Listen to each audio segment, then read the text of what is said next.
Hello, good afternoon, happy new year to everybody who's watching. Thank you very much for joining us today. Sean Dyche has just given his pre-match press conference ahead of Everton's trip to the Vitality Stadium on Saturday, and what is, Ped, a very, very tough game for them. It's a tough game when we've had a good side or a decent side, so when we're struggling at the moment, it's even tougher, and they are a good side this season, aren't they? Yeah, never won, have we, in the Premier League there? Not in the Premier League. Won in the Cup, that was it. Yeah. Won in the Cup, but... we should have won under Roberto. We should have, but we didn't. Lonsdale Trainees Day. But hey-ho. But this will be a tough one, won't it? Yeah, tough. Very tough. Obviously, the manager's saying no Irabuna, which we didn't expect. No Ghana, which we didn't expect. Seamus, not available. Dwight McNeil, not available either, which is a blow, because obviously our set pieces, when McNeil isn't in the side, don't look like they've been practiced. Clearly they have, but no one's putting it into the areas the way McNeil is doing it. And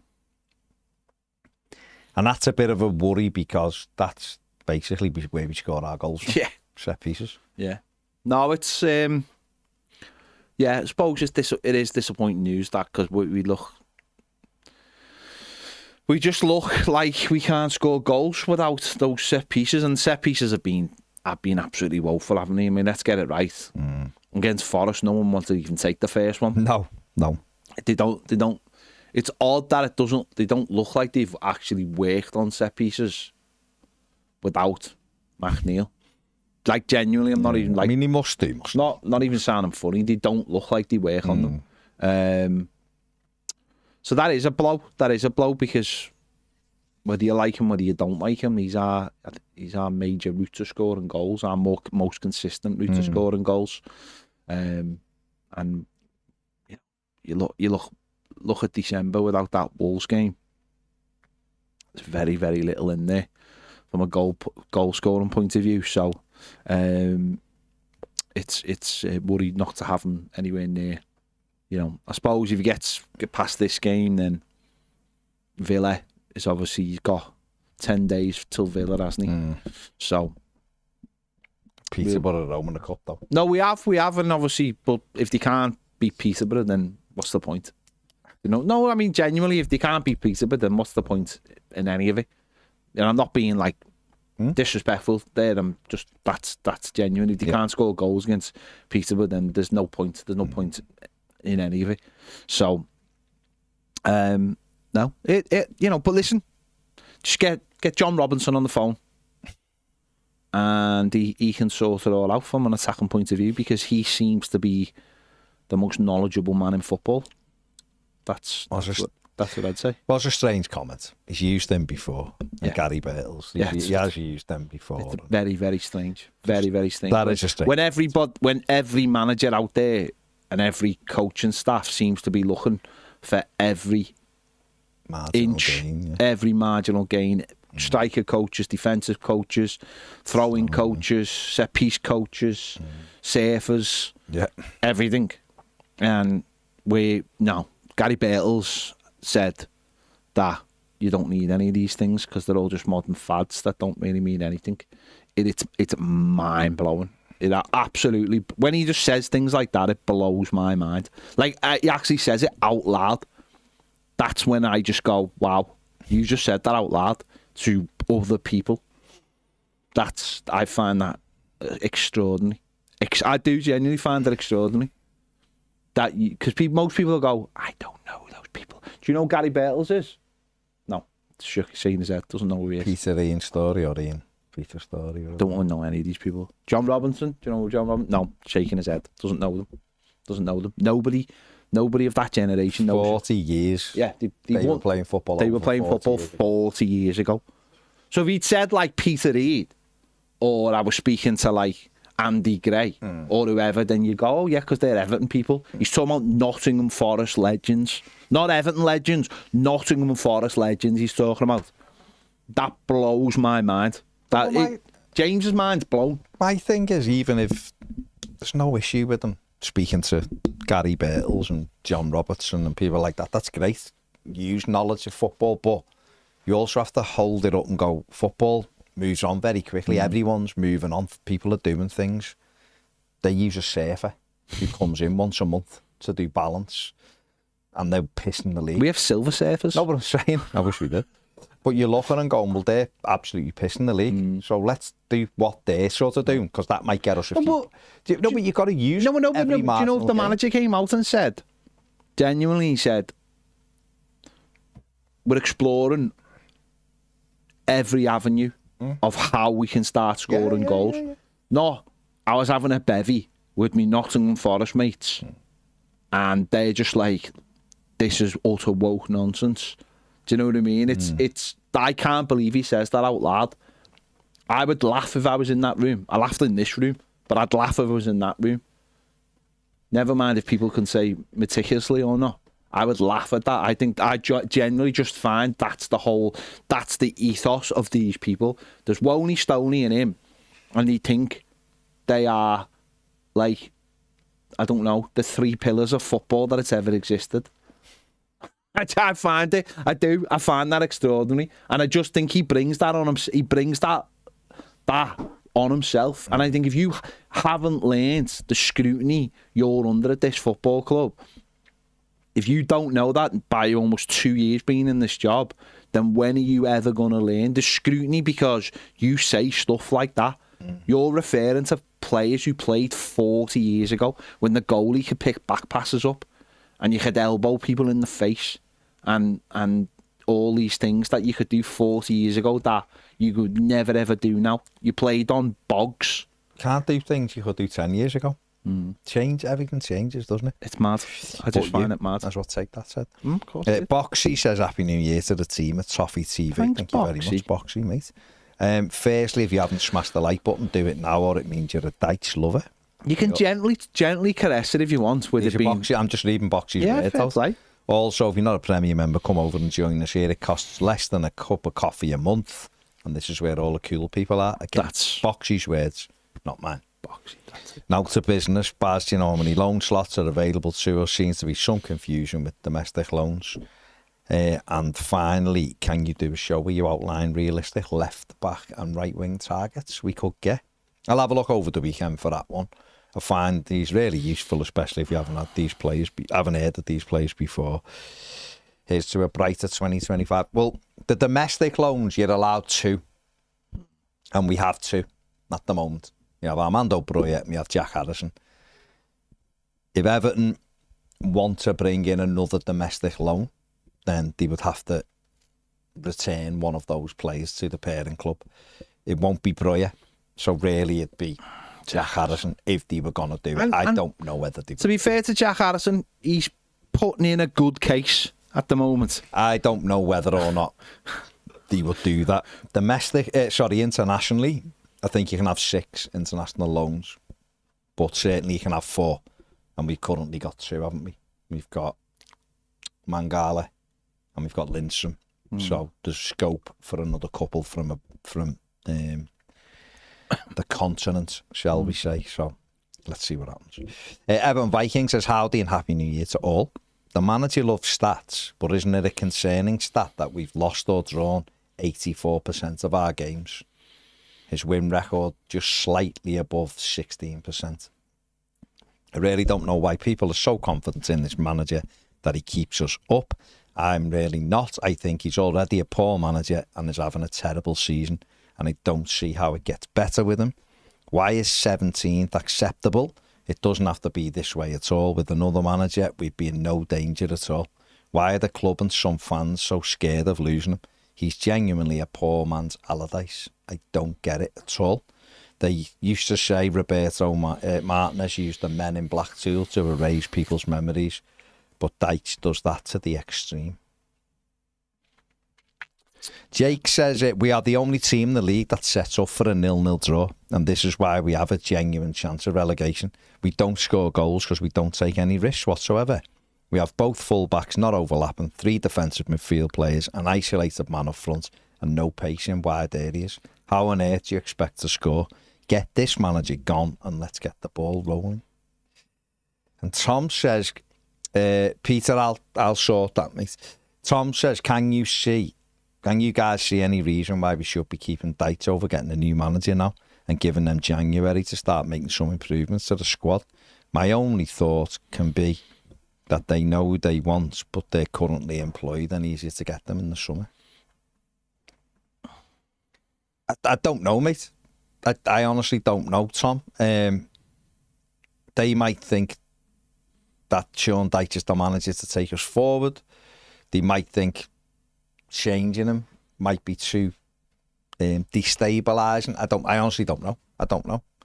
It could be either of those two things, couldn't it? They might want to give him a new contract and think he's the right man, or they might think it'd upset things too much if they changed them now.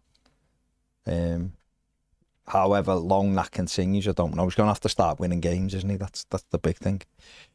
Ian the Blue says, why is he still here? An absolute joke. Get out of our club. He's like a broken record, repeats the same stuff every week.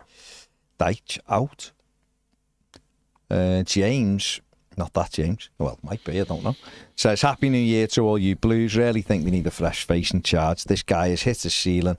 He's never going to get a bigger team to manage than us again. Don't know who I'd replace him with. Think the old Leeds boss would be good for us. What are your thoughts?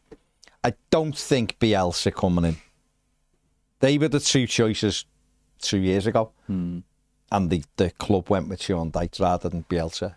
And Bielsa didn't want it, did he? Wanted to manage the 21s till the summer. I mean, why? Let's say, for argument's sake, they've decided that Sean Dyche isn't the man to sort of take us forward. Why do you think they haven't made the change right now? I think it's just a simple case of things would be easier in the summer if you let a man run that. If you let him, this contract be run down to the summer, it's a lot easier than sacking him, having to pay whatever they need to pay, bringing someone in halfway through that they may not feel as available at the moment, and all that you have to deal with it. But I don't know. It does. They obviously feel like, or they feel like they've got more confidence now in him than I think a lot of fans do. Where does that confidence come from? Well, does it come from them, or does it come from people who are at the club already? That to me is a bit of a... See, that to me is a bit of a worry. The club one. Yeah, if it's someone at the club. Because I wouldn't be listening to anyone at the football club. I wouldn't be listening to... Yeah, but what about Kevin Thelwell? Well, then give him a new contract then. If you believe him, then give him a new contract. Get that, make that official. Make that recommendation official by giving him Thelwell a new contract. Yeah. No, never do that. Yeah. Never do that. Make that official by giving Thelwell a new deal, and then you say, well, you're our man, because here's a new contract, and we think we'll listen to what you say. Otherwise, I think it's people in lifeboats, isn't it? Just, I don't know whether you're going to get... I wouldn't listen to anyone at Everton Football Club.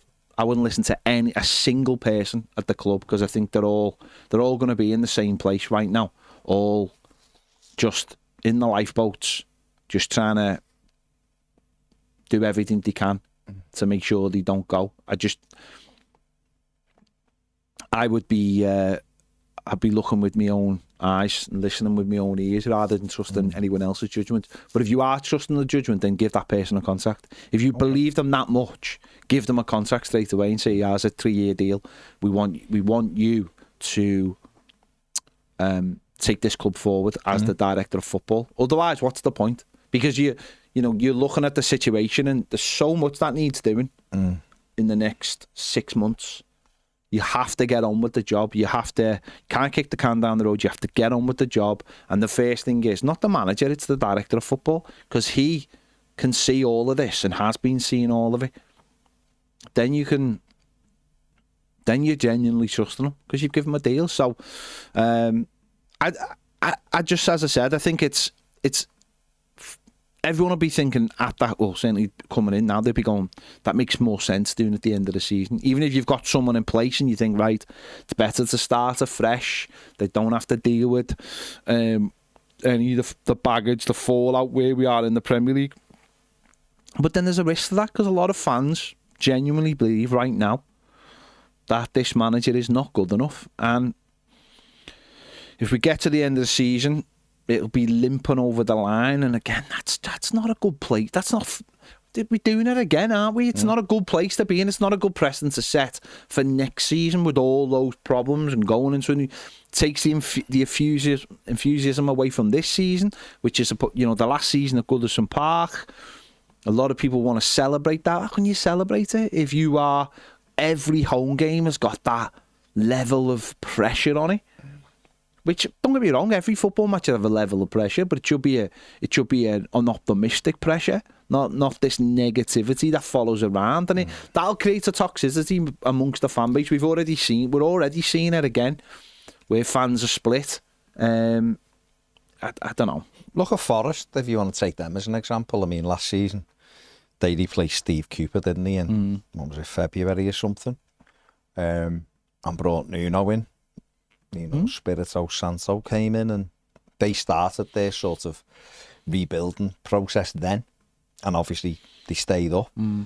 I've gone into this season of flying the second at the moment, aren't they? Or are they second now? Second, still third, second, aren't third. They're third. That's I'm going to put them. So they've got them. They began that process, even though people were saying, "Well, Cooper's will keep you up. There's no problem." They sort of wanted to move that on. If they didn't think Steve Cooper was long term for them. They wanted to make that change. They started it early rather than waiting until the summer to do the rebuild. And I think for Everton, they do need to make a decision whether it's give the manager a new contract or not. They need to get that uncertainty away, because me personally think it's a hell of a lot to bring in a new manager, a raft of players in the summer, start the process again, as well as moving into a new stadium, and we don't know what's happening to the director of football. So there's a lot of uncertainty, a lot of stuff up in the air at the moment that I think they need to address quickly. And for more on this, check out our video on the Freakins, which will be out tomorrow on YouTube. If you're a Premier member, it'll be out later. John Russell says, so he's still the manager then? I say, then, the manager and not our manager. KC says, if we get beat this weekend, I can see that being that for him. Matt Rayner says, what a load of dross that was. Scowie says, he's an absolute clown. Don't even want to go the game anymore with him in charge. Southern Blue Dino says, rinse and repeat for Deitch. Howie said, Dom's stats are good, deluded.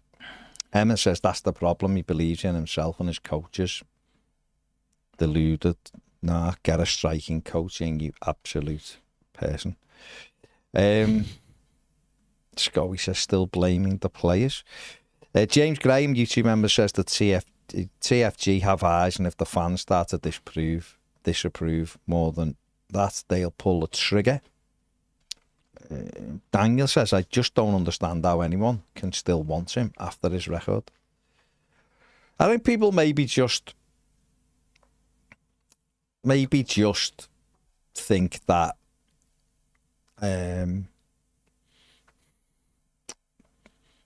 he'll keep us up. I think people are terrified that if they did change him, that Everton might go down, and then leaving it till the summer maybe might be less of a risk. I think maybe the people who want him to stay, I don't know. People might genuinely like what he does. I don't know.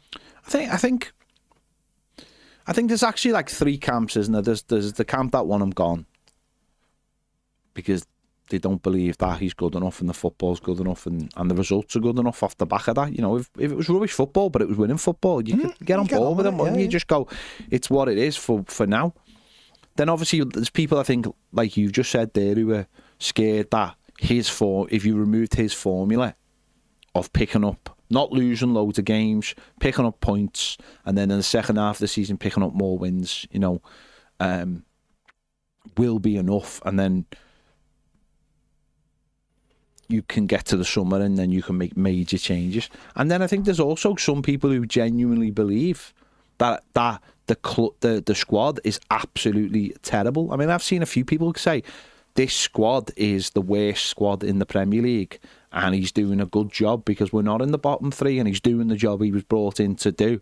I do think there's this thing of like, when people say the squad is better than what he's getting out of it, I think some people believe when people say that, they think we are saying we should be top six. Yeah. I think that's nonsense. Everton squad, I believe, should be 5-6 points better off. Nothing massive, nothing huge, maybe not even that many, but a gap where you look at that gap and go, there's no way anyone in the bottom three is catching us. So sort of where West Ham are. Well, yeah, Are West Ham ain't really in a relegation fight? I'll redefine it. Right. Go on. Everton's squad shouldn't be involved in any sort of relegation battle this season. So you put that in the league where you want it. Yeah. I've said all along, 11th to 14th, I think, if this squad, if we had an attacking-minded manager, this squad would be somewhere between those positions. That isn't anything earth-shattering. No. This is a league that you look at and go, this is blatantly average, this league. It's really, you see, Forest done a good job on us the other day. Fair play to them. They're not amazing. You look at them and go, they're all right, yeah. You know, they remind me a little. No, they remind me. No, I was just thinking No, I'm not saying, all our play. I'm not saying anything like that. I'm saying, when you go and sit there, you come out the ground with some teams and go, yeah, we can get nowhere near them. That the other day. They just done a good. They just remind me of Everton in 04, 05. To be honest with you, really durable. Get a goal on the break, and then they're really capable of keeping you at arm's length. So they've done a good job, right? No problem with it whatsoever.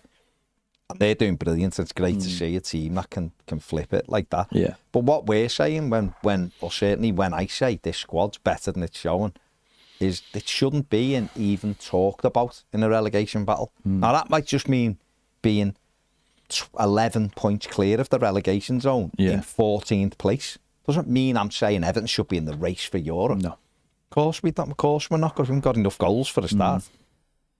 But when you set out every game not to concede, then it's difficult, because you might draw lots of games, which is what we have done, but you don't win many. No. Well, you look at Brentford. Brentford have lost 2 more than us, but they've won 4 more than us. So they're safely mid-table, 24 points, the same as Tottenham. Yeah, they're nowhere. And, 9 points above the relegation zone, and they're absolutely fine. And that's around where we should be, where they are, where West Ham are, where Manchester United. For me, that's where we should be. Not anywhere there. But what you're saying is there's well enough, we'd be well enough away from Ipswich and Leicester and Southampton to just go, this is not great, but we're doing all right. And I think that's where we are. We're not, no. And I think that's where people go, I don't understand how people don't understand that this is one of the worst squads. And it's like, if you give this team a little bit more freedom in the final third, the defence is massively organised. And by the way, that's not saying, you look at Forest, and yes, they're all their attacking front players are better than ours in terms of they score goals, they've got loads of pace, they're good on the transition, they are, it's like if you give Everton a little bit more going forward, we'd score the goals that would get us 4 or 5 more points this season. The difference between going, this isn't great, but I feel all right, we'll get to the end of the season. So where we are now, which is 2 points ahead of Ipswich, then I think that's not a lot to ask for. I don't think that's a load to ask for. If you believe in your defence that much, then and your midfield, then surely there should be a little bit more freedom in the final third to say to someone like Njai, you're fine, mate. You play higher up the pitch, because these midfielders will come over and cover you. And actually, or one of your fullbacks play Patterson, because actually your other fullback's not going anywhere. No. So you've got that balance of saying... You'd have 3, and then you'd have 2 defensive midfielders. So you'd have 5. You're never getting overset all the time. I just think that, personally, we're not doing... This team isn't doing as much as it can do, which would get us which would have us an extra Just keep us 5. away from And also, by the way, the other side of it is that this is a better squad than we had last season. It's minus Onana, who we had no interest in playing, and it's minus like Ben Godfrey, who come in and played like the odd game. But we brought players in to replace them. Okay, no, you ain't going to find someone as good as Onana, but he didn't like Onana. Onana's is a single 6. He likes 2 in front. He likes that protection, and he's got that now. So I don't know where the excuses come from. I really don't. I just don't, because it's mind-blowing. But I think that is important. When people say we can be doing better, doesn't mean European football, doesn't mean absolutely even not. in the top 10. It means not being in any danger. Bill Cummins makes a really good point here. He has taken away the Goodison factor by delivering negative soul-destroying football. So there's another really good point, isn't it?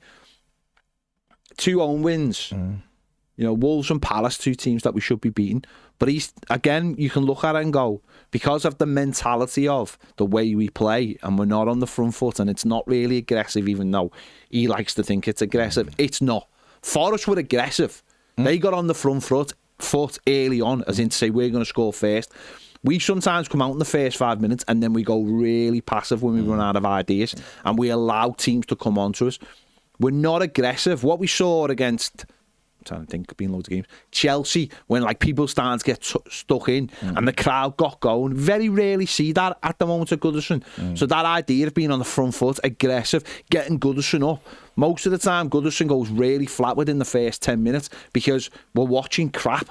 We're watching dross. We're watching players not be aggressive, not pressing, told to drop back, allow the team to come onto us, and Goodison just goes really quiet. We haven't got the pace though. We haven't. That's what's frustrating. But you can still have aggression though, can't you? No, you can. But what I mean is, when you're trying to play on the counter attack, no problem with that. If you want to be a bit more defensive than attacking, no problem. You got to have pace. Forest have got pace on the break, so they can be defensive at times, but they can spring you quickly. We can't spring anyone quickly because we have no pace, and that's on the recruitment team. It's on Sean Dykes, because you can identify paces and outballs. So Terry Bowes, a Bournemouth fan, says, I have a soft spot for Everton, but I think Dykes' team has no pace and Bournemouth are full of it, so it doesn't bode well for Everton and Dykes. Well, we saw that in the home tie, didn't we? What done us was Happy birthday, Mike Shields, by the way. The last 10 minutes of the game was clearly he didn't make the right subs. He left players on there who were tiring, even though he could smell what was going to happen. And Bournemouth brought a load of pace on and destroyed us in that last 10 minutes by doing that. And our manager didn't react and then threw the blame on the players. Now, some people believe that. I don't believe it was on the players, because the subs they made 5 subs and they were all very effective. And we just let someone like Seamus Coleman stay on the pitch while he was getting destroyed in the last 10 minutes of a game. On a roasting hot day. And the managers then threw the blame on the players, saying they should be able to deal with it. But it's not easy to deal with stuff when the opposition team put fresh, fast, young talent on the pitch, and all they have to do is go at you. Just legs. Yeah, because they had no hot day as well, but it's legs, isn't it? Tim Dawson says, one reason to keep him if you want a project manager. Potter, for example, hire Potter now and you may need to sack him by Easter. Think of Amarim. If our results go the same way, the manager's gone. Okay. 7 Skies Astro says, who's a YouTube member, says Dyche doubles down on not needing a striker coach. Says it all really get him gone. Well, I think, again, like I just said before, the idea of like using words, the guy Sean Dyche, and this can be by the way, what I'm about to say can be a really like positive thing in football, but he truly believes he's the most intelligent man in the room. Which I think you need that arrogance, you need that ego as a football manager. I think you need to believe that, and I've got no real problem with that. But I think questions like that, the minute you start referring to 40 players you played 40 years ago, as the barometer of whether you should get new coaching staff in is ridiculous I really find that ridiculous, unless they have been attached to Everton Football Club, when people go, oh yeah, but that's fine because he spoke to so-and-so. When you're referring to legends of other football clubs who played 40 years ago, people will just roll their eyes and just go, what are you talking about? It's a modern age when you've got two coaching staff who played in the 90s and there's other clubs will go out there and refresh their coaching staff. Sir Alex Ferguson 20 years ago was refreshing his coaching staff every 3 years because the players get bored. That's how he managed to keep Man United so fresh over 20 odd years. But also he brought in younger coaches all the time who knew the techniques, the newer, fresher techniques. Where he's talking to people who played 40 years ago as a reason. I find that absolutely staggering. It's pure bullshit. It really is. Instead of just going, we're looking at every possibility. We're looking at sessions all the time. We're refreshing, blah, blah, blah, blah, blah, whatever it is. But saying stuff like that, I cannot sit here. Doesn't help himself. It doesn't. I can't sit here. He could say whatever, really, couldn't he? Yeah. He could sit there and go, the lads do ours. Yeah. We're doing extra training and all that. And everyone will go, good. Makes me feel better because you're trying to address it. So maybe someone at the club should say this might be better. Just tell people. No one knows, do they? Players aren't really going to come out and go, well, we're not. Are we? But you should be anyway, regardless, shouldn't you? Because the top players do it. Kieran Dooley says, what I'm pulling my hair out with is, he said it again, if scoring goals was easy, everyone would do it. Everyone is doing it. Everyone is doing it. Southampton, who beat us twice. Yeah, okay, fair enough. Listen, it is what it is, isn't it? It is what it is. Posh Matthews, a YouTube member, says, the only thing getting me through currently is watching the complete meltdown implosion of Manchester United. And Gary Brayton says, I keep hearing Dyche is the man to get us out of this position. He's put us in this position. Mr. Blue Sky says, Dyche has brainwashed us into thinking we have the worst squad in the league. Well, we've been saying that from day one. We've been saying that all season. That the club and their mentality of stay up, get to the new stadium is a major factor in this. It really is. This side, and he's not only fooled fans, but he's fooled the media as well. This team last season got 48 points. It was the same as teams who've streaked away from us, and yes, they had a lot more success in the summer bringing players in, and I can understand you dropping down a little bit because of that, but the mentality again of it all being negative and it's all about staying up, I do think that's a major factor in this, of like just telling everybody that just staying up is a success. It's like that takes away any pressure on them whatsoever. And it's to me, it's not good enough for anyone at the football club having that way of looking at things. No, you've got to, because when do you move the needle?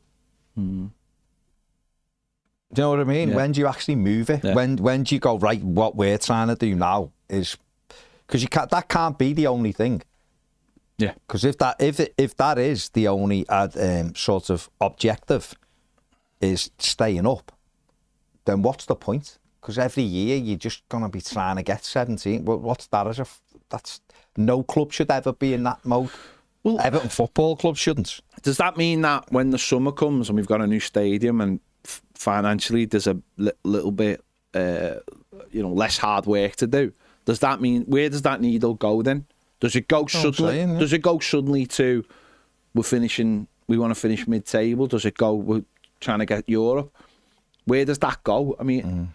Fans are not stupid. No one's sitting here genuinely thinking that Everton have got a squad that's capable of getting in the top 6 or even in the top half. Nobody. And I think any Evertonian who thinks that other Evertonians feel like that, I think you've been manipulated by other people, this club, this season into believing that. And I do think that puts a weird strain on the fan base. when we're trying to be all together. But I think, as I said before, realistically, I think we should be a little bit higher. We should be better off. And we're not. And it's, I just we continually keep talking ourselves down. Andy M says if it looks like Burnley, plays like Burnley, and it's managed like Burnley, then it's Everton. Kieran Dooley says this idea that Dykes didn't play Onana keeps getting repeated. He made 37 appearances, but he made 30 in the Premier League and only started 23 games, Kieran, so he wasn't in the start. He wasn't in the start. It's not an idea that it's not an idea that he didn't start. Second half of the season. It's an idea that he happily had them on the bench in the second half of the season. In some really important games, he did play him. And again, that's all right. But then he has mentioned a few times that Everton, we had to sell a really important player in the summer. No mention that we used that money to bring in loads more, but that's what he says. But a really important player that he didn't start. A really important player would be like Jordan Pickford. Having to sell Jordan, that would be really important, wouldn't it? Having to sell Jordan Pickford, who plays all the time, or Jared Brantwaite, who plays that would be really important. Onana, to us, was a really important player, but not for the manager, because he moved them out the team. But that's just what it is, isn't it? So yeah. Elsewhere, Tom Max says, "Hi lads, best wishes for 2025. Keep up the great work. I recently read where Dyche said the players did exactly the opposite of what he asked them to do against Forest. Does this suggest the players are not playing for Dyche? And as a result, his days are numbered?" I don't know. We might have just meant one game plan, mightn't he? He didn't do what he wanted. You don't know, do you? If it keeps happening, then you'd say yeah. But I don't know whether we can take it from one game that he didn't. We'll see. Adam says, "I think we'll get a bit of a schooling on Saturday as Bournemouth play football the right way. They press as a unit, have plenty of pace and quality in wide areas. Very much modern day versus our Victorian times approach. Funnily enough, despite them playing every game on the front foot, we've conceded more goals than them this season." I think we'll just sit in. Yeah. Dan says, "Nice to see a couple of Toffee TV Premier members in the press conference comments. It's time for Sean 16% Dykes to go." Where are we? Nick says, "Happy New Year, Ped and Baz and everyone else, including James. Gary Ward, Happy New Year to everyone." Ian the Blue says, "So it's the same side as last week against Forest. Patterson will get on when we're losing 5 minutes from the end." He did sort of talk about Patterson, didn't he? Very briefly. Very briefly. Said that he's in contention, but said he's always in contention. So that was a positive, because I thought he'd done well when he came on the other day against Forest.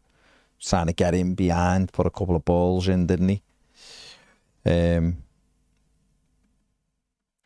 Buck says Mike Walker is a better manager than Dyche, and I thought I'd never ever bring Mike Walker into a conversation again.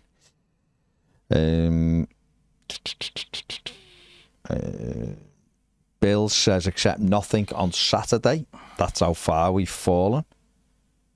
Ian the Blue says, "The scary thing is who would want to come in and play for him in January." Graham says he probably went for a pint with Birtles and Robertson after the shit show Forest game. Get him out. Josh, still no McNeil. Well, there goes another week without good set pieces. Steve says, "Is there any truth to the rumours about Qatar Airways and the stadium naming rights deal?"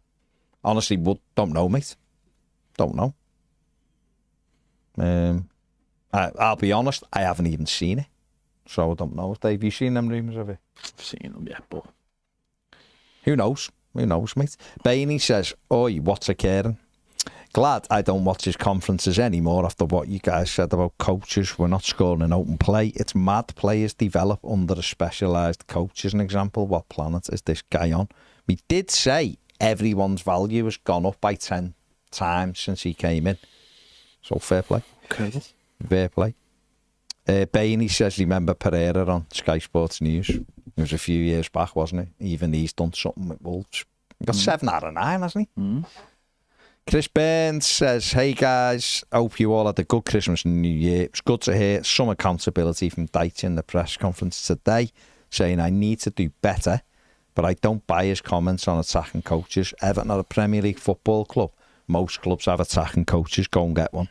Bournemouth is a huge game, as much as rumours are that they're inclined to give him the benefit of the doubt. If the results turned as bad as we'd expect, that away end could be very vocal on what they think. We might get a result. You know, I think...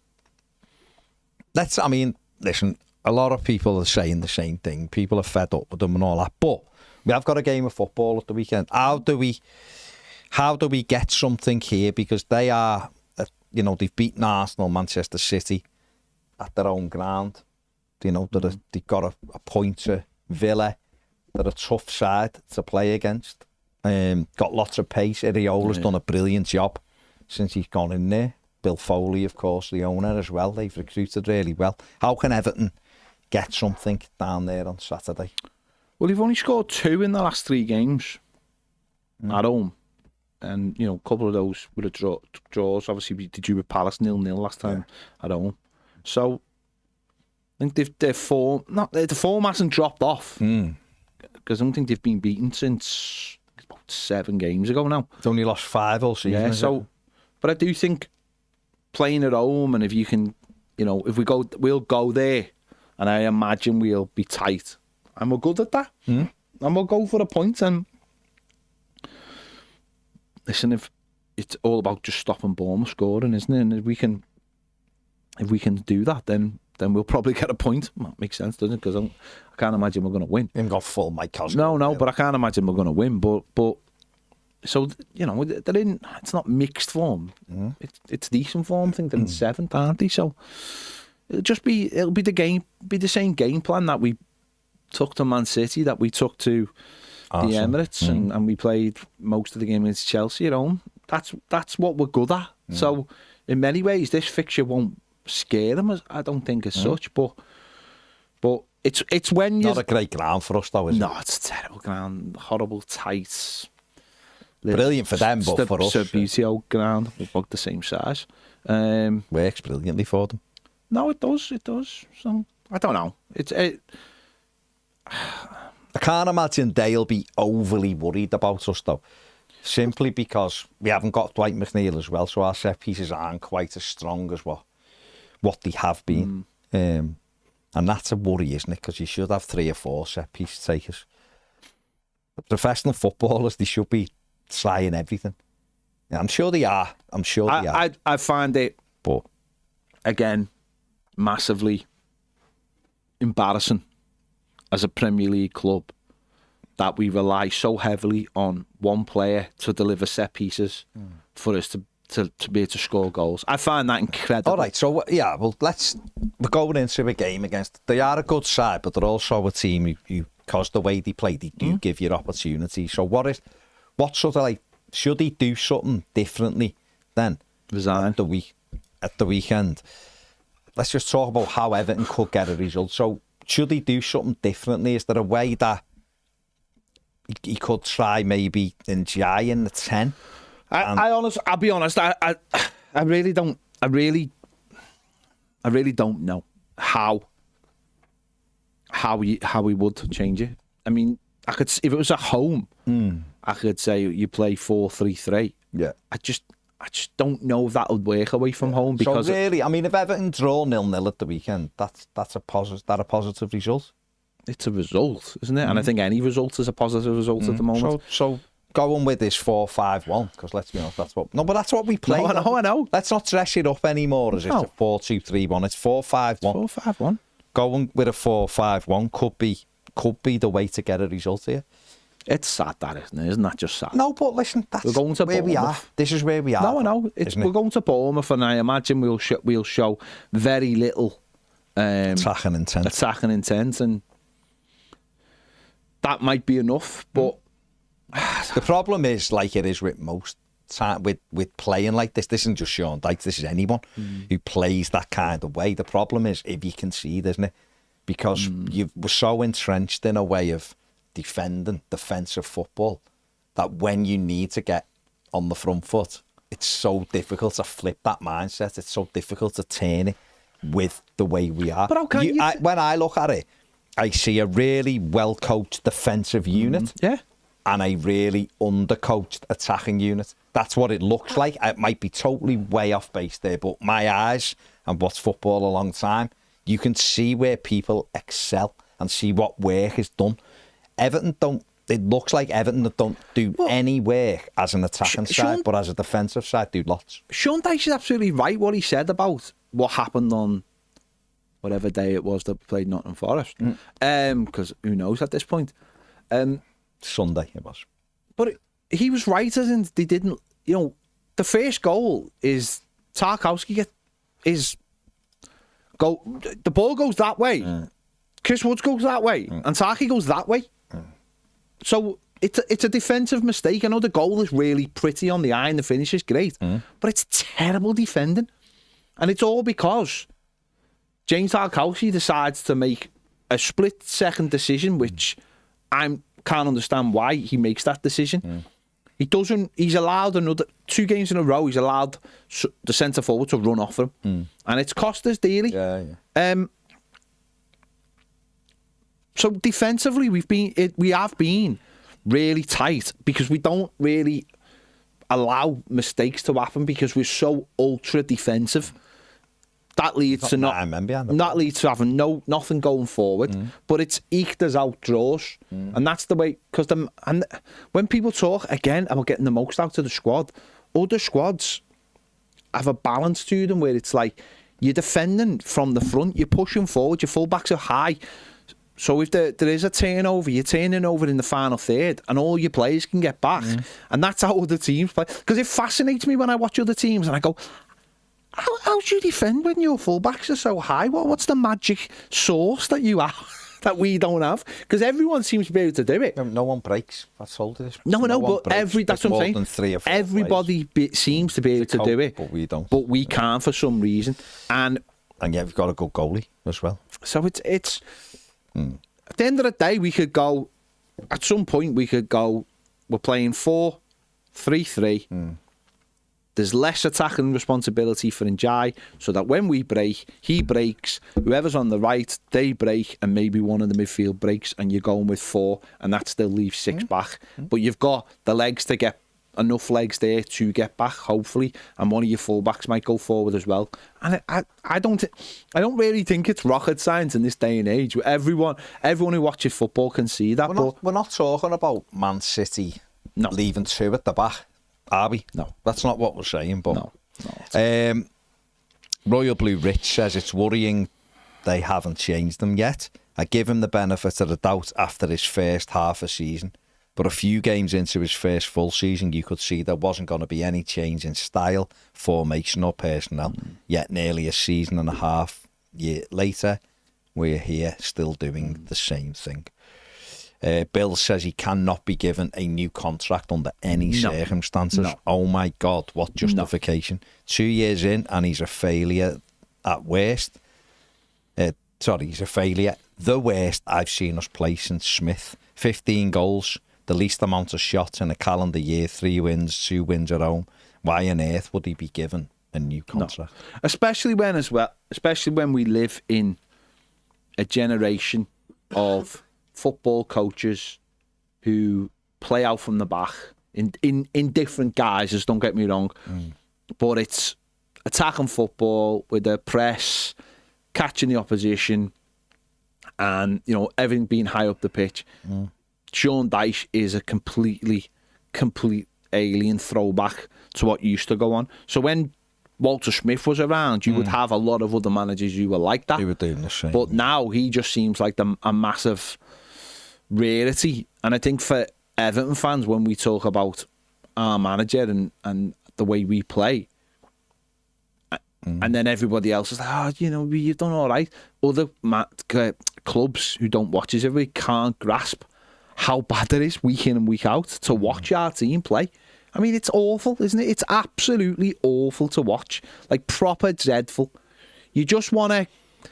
You find other things to do while the match is on. It's so poor. And I think, as I said before, you can accept that if you're winning games. If you hadn't won 2 home games so far, you know, that would never have been tolerated. Never have been tolerated. But suddenly now it's tolerated. Suddenly now it's, oh, he's doing the best he can. It's like, if he's doing the best he can, then we might as well all pack up. If this is what we now accept, then there's got to be something wrong out there. If this is where we are now. I always just look at what everyone else is doing. Yeah. That's how you look at it. You look at trends in football. So you look at if everybody else is playing 4-5-1, you go, well, okay, we're not as good a version of it as what they are. So why are they better? Is it the coach? Is it players? Is it whatever? But we're doing something that no other team does in the league. Like no other team. Yeah. You know, Forest people going, well, they're not. They've go and watch them at home at the City ground. They just fly at the opposition. Yeah. Okay, they might sit in occasionally, but a lot of it's on the front foot. People said Brentford, that no way are they defensive. The numbers will tell you that. So there's no one else who really West Ham. Maybe. I still look at them and think they still the more. Well, no, the mad thing about West Ham is we've probably got 3 centre forwards who could probably get in the West Ham team. Yeah. That's the weird. They've got the other players like okay, Kudos. So maybe West Ham, but Lopetegui is a version. He's no, that's what I'm saying. But they've got like Bowen. But I think the others, most other teams, Kudos. Most other teams are all are all attacking. Yeah, aren't they? Yeah. Corrin says this team and club is still depressing. It's a joke. The manager's still here. Martin says Dyche was a defender in his playing days and that's all he knows anything about. If you look at all the data, analytics and the eye test, it's obvious Dyche does absolutely no work on the attacking side. Exer says he should have been sacked last year after we didn't win 14 games. In 14 games. David says the club themselves accept it, so it trickles down, which is why I despise people at the club. John says I read the new owners won't sack Dyche till a CEO is appointed so they can make a decision on Thelwell so the Toff can choose the manager.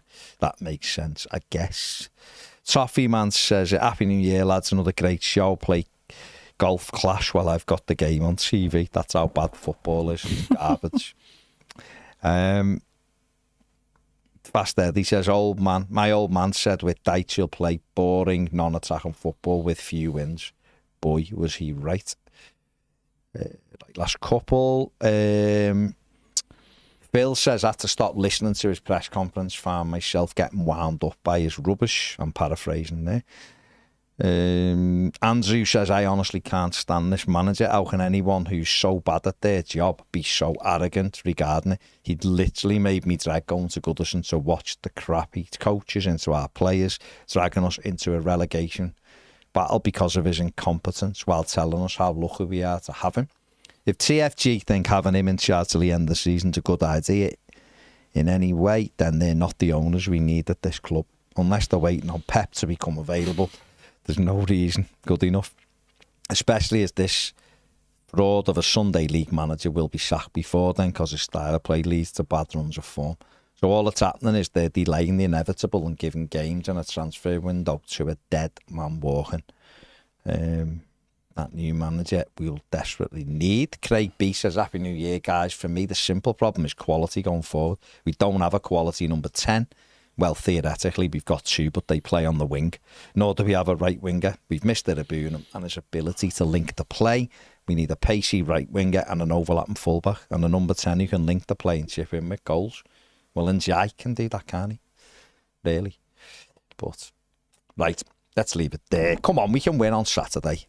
Maybe. Who knows? Corin says, Happy New Year, Toffee TV, and please someone ring David Moyes. There you go. Make sure you like, subscribe, do all that. Thanks for joining us, and we will see you later. Bye.